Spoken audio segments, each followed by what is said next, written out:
I've got another video on this clock, but here I'm wanting to take out the movement so I can send the case to my friend. I've got the nut off. There's a decorative nut that comes off first, and then there's this washer nut, round nut, and then the bone minute hand, square hand, and then they have two washers, and it's kind of hard to get I don't have any fingernails, so what you do, take a pair of tweezers and stick underneath the washer just a little bit, and then you push the tweezers underneath that washer, those washers,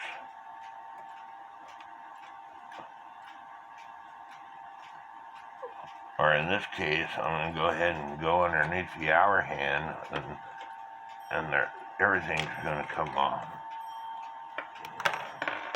Now I gotta get the washers out.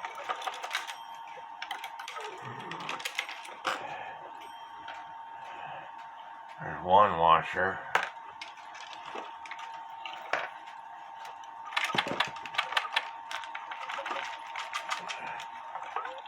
And the other washer's still stuck in there. But I need to release the birds. Both the quail. By bending the wire 90 degrees.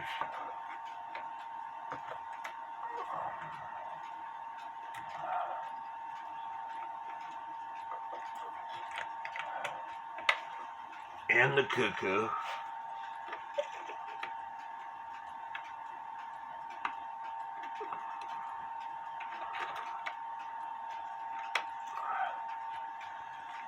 And you could see at one time there is a wire above these doors, which is what is used for the nighttime shut-off levers. Whether you want to believe that or not, that's up to you. The chains are wrapped around this deer. There we go. As you can see, the deer move, and they're both interchangeable. They've been repaired at one time, and I don't want further damage going on with this clock when I flip it over, so I'm going to get some bubble wrap. The bubble wrap will protect it, just like it does in shipping. And the bubble wrap that you choose to put down, you want to make sure it's not been popped and it's not hard. Here's a piece right here that in some parts it's really hard. So now I feel better about taking this apart. You can see that somebody put these brackets in to hold this case together, and even though it's going to cost me more money, and allow a professional to fix all this. But now I need to take the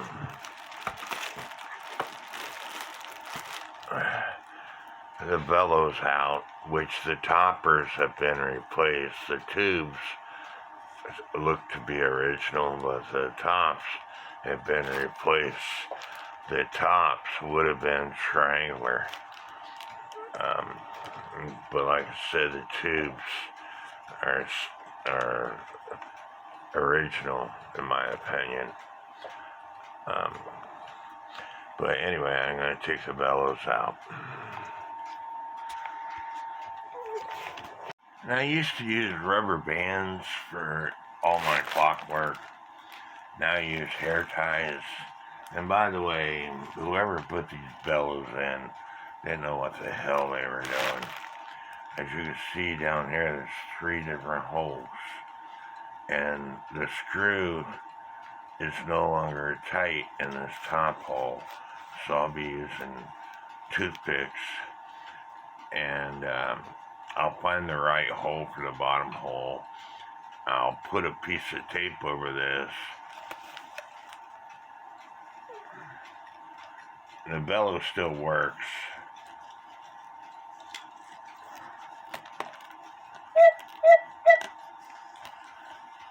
But you hear the difference? I've got a video that explains how these things are made. And it's basically a hollow point, and there's a plug.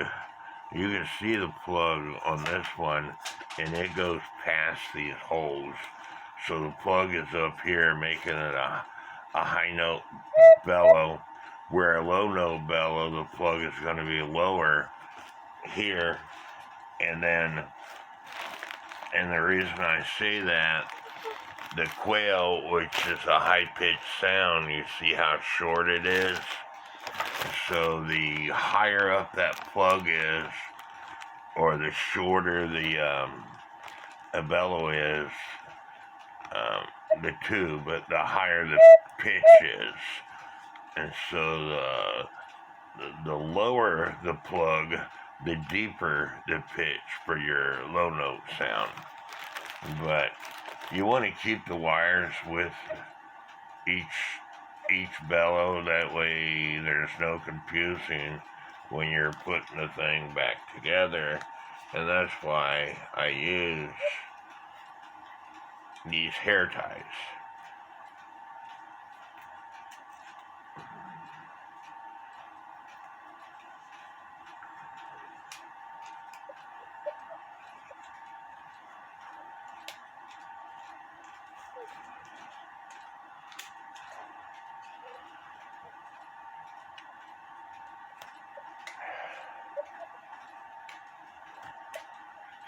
They will fit over it. You just gotta use quite a bit of force. Rubber bands around my house, they break real easily after a period of time. So the hair ties don't, and that's why I use them.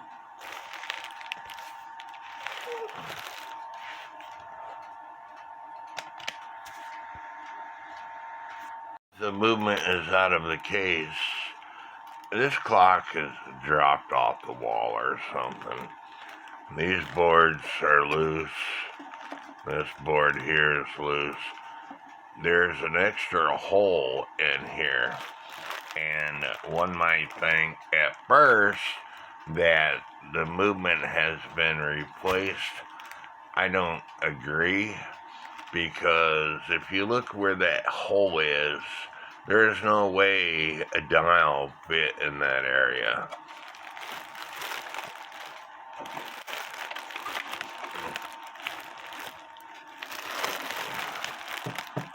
So, again, the hole would be right here. And so, I think that they used a piece of wood that had maybe a knot in it or something when they made this clock. But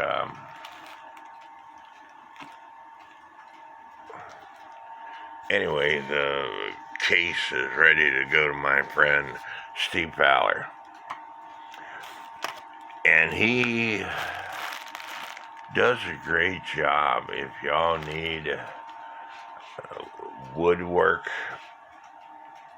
he's the guy to contact. There are people out there who are really good at carving, such as the guy that I call Sir Lucky or Grasshopper, Robert Lindsay. I also call him Jed Clampett because he's really good at whittling. I'm not. And so that's why I want to hire a professional to do it. And to me, this clock is worth the money. I didn't pay that much to start with. $100. My friend bought it, and he got to thinking it's gonna take a lot of work, so he sold it to me. And here you can see where they drilled a hole to put this bracket down on each side. I'm gonna let the professional Steve Fowler worry about all that stuff. And I'm a man. I admit when I'm wrong.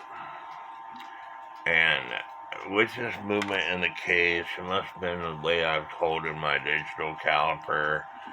I showed it was over 3 millimeters thick. With movement out of the case, it's only 2.65 millimeters thick. So this clock was made between 1900 and 1914. And so there's no markings on the case.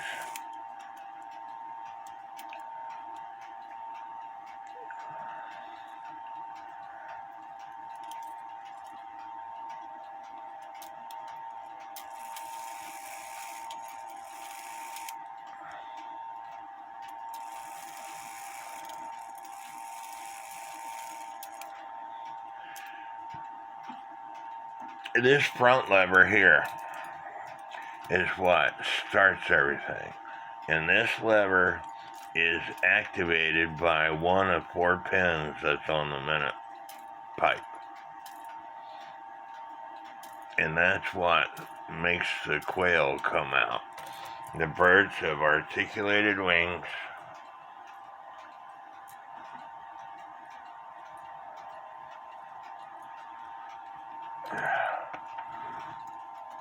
But they're also sitting on logs and with a screw that goes through the log. Older clocks have like a square nut that go through the logs, and you can't use a wrench on them anymore because the pliers are all damaged, the nuts all damaged. But anyway, when you trip that lever up front, it brings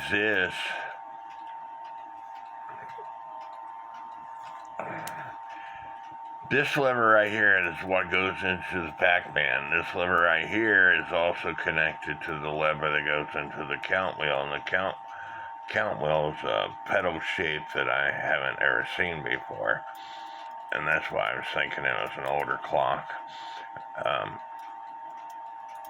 But the plates look thick, but they're not. When I lift the front lever, you can see this lever lift, and that's because there's a wire. You should be able to see me move that wire. There's a wire that lifts this lever up.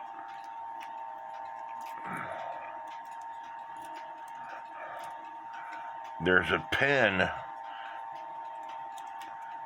There's wire right there that goes that way toward the front of the movement that this wire here is lifting up. And you should be able to see that wire right here. And so when I lift that wire, the lever in the front, it lifts that wire, which in turn lifts this lever, which in turn lifts this out of the count wheel. Every time that you bend this, you're affecting the wire that's in between the movement that lifts this lever out of the cam to start the thing in motion.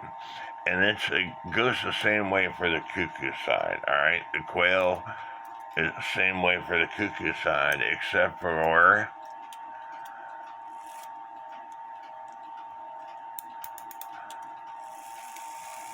the wheel is running clockwise. On the cuckoo side,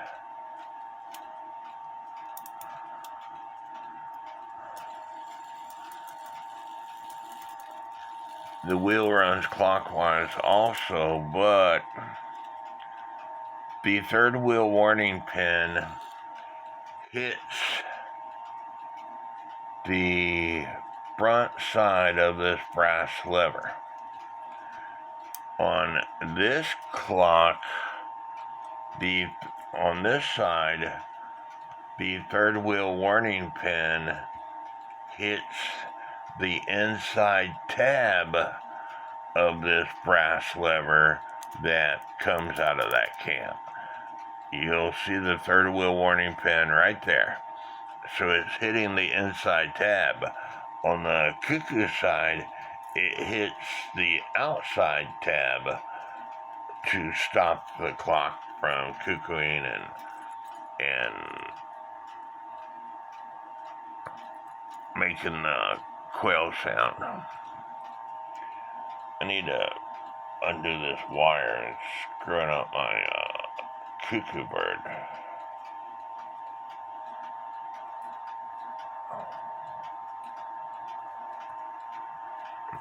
His legs are bent, and he shouldn't be tilted that much. We'll have to straighten him out later on. But I was just doing a function test to see if everything is working fine.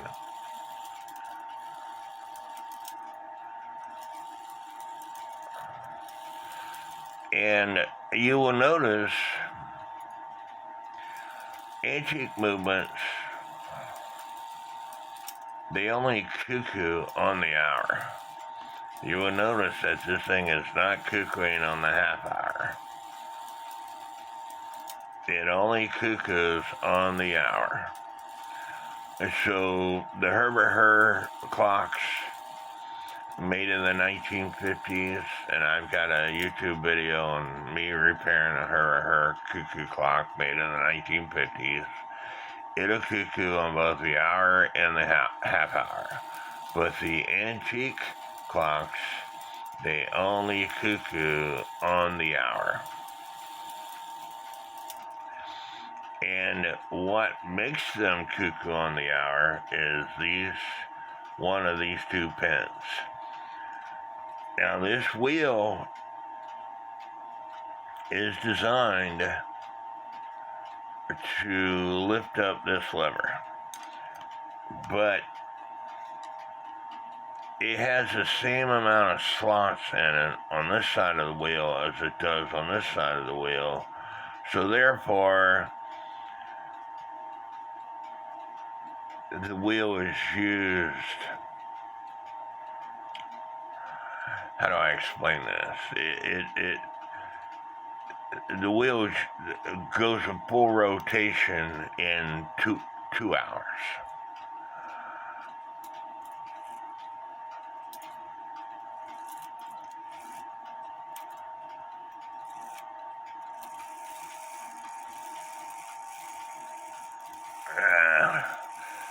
And you can't touch that tab when you're doing these function tests.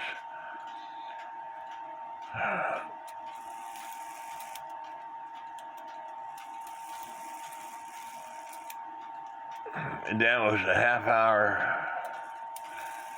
Here comes the 3/4 of the hour. Here comes the hour. And you will see that this tab is lifting that cuckoo lever up. Alright, and it just got through cuckooing. So here comes a 1/4 of the hour. Here comes a half hour. 3/4 of the hour. And here comes the hour. And this tab is going to lift the cuckoo side up to allow it to cuckoo, and if I was pushing on that wheel also, it would do its thing. So the wheel rotates one full revolution in 2 hours.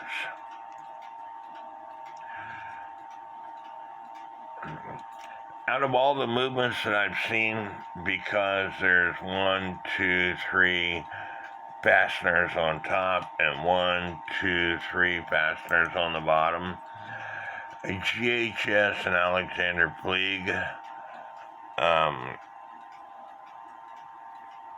used extra fasteners, but because Alexander Puig was only from 1868 to about 1900, this is not an Alexander Puig movement. GHS didn't use screws to hold the count wheels in. They used brass tabs.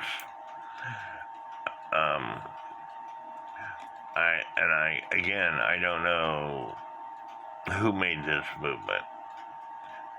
It is interesting to me, and it, at the same time, it really, excuse my French, pisses me off. Why couldn't the makers put their name on something they made? You know, I used to make shelves and stuff for people. I would always sign my name on the bottom of the shelf with a pen, and then use my engraver to go through my name, because I was proud of my work. Why couldn't they have put their names on this thing? It doesn't even say made in Germany on this movement, and they typically say made in Germany.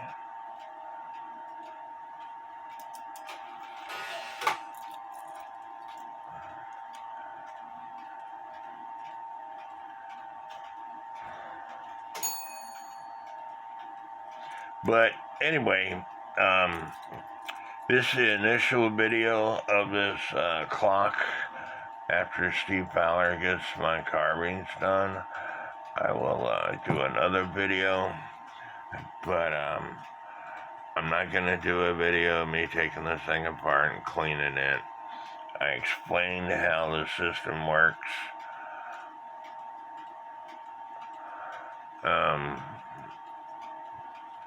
I'm going to have to fix the ratchet wheel.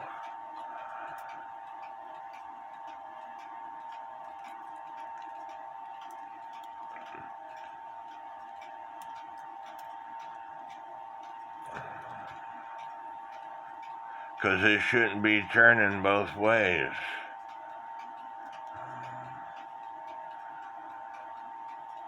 And the reason why it's turning both ways is because the wheel is not catching the lantern pinion of the second wheel. So, I don't know if you see that or not. The great wheel is too damn small for the clock.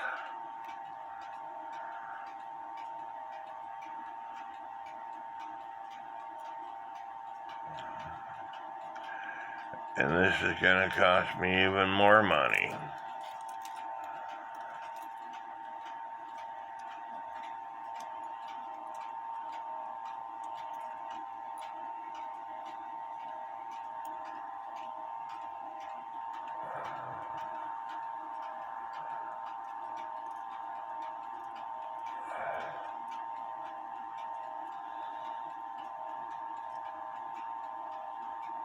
No, I see what's wrong. The second wheel pivot is out of its pivot hole. And that should be an easy fix. And I'm going to go ahead and do that off camera.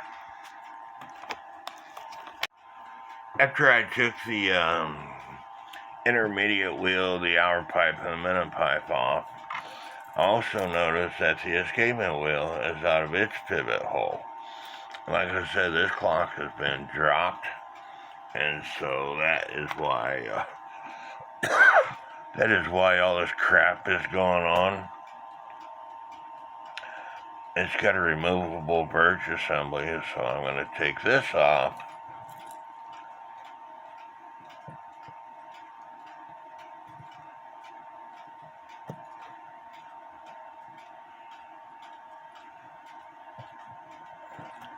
To take the verge assembly out.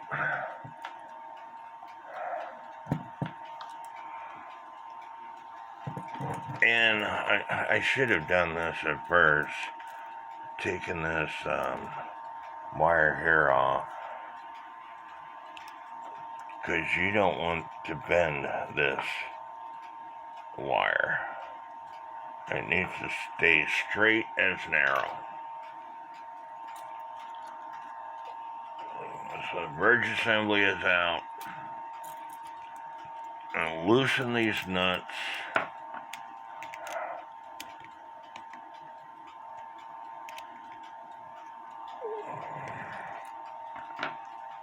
Just a tiny bit.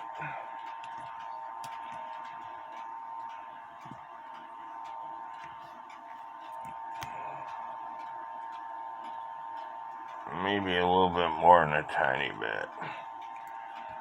So I could hopefully put these pivots where they need to go.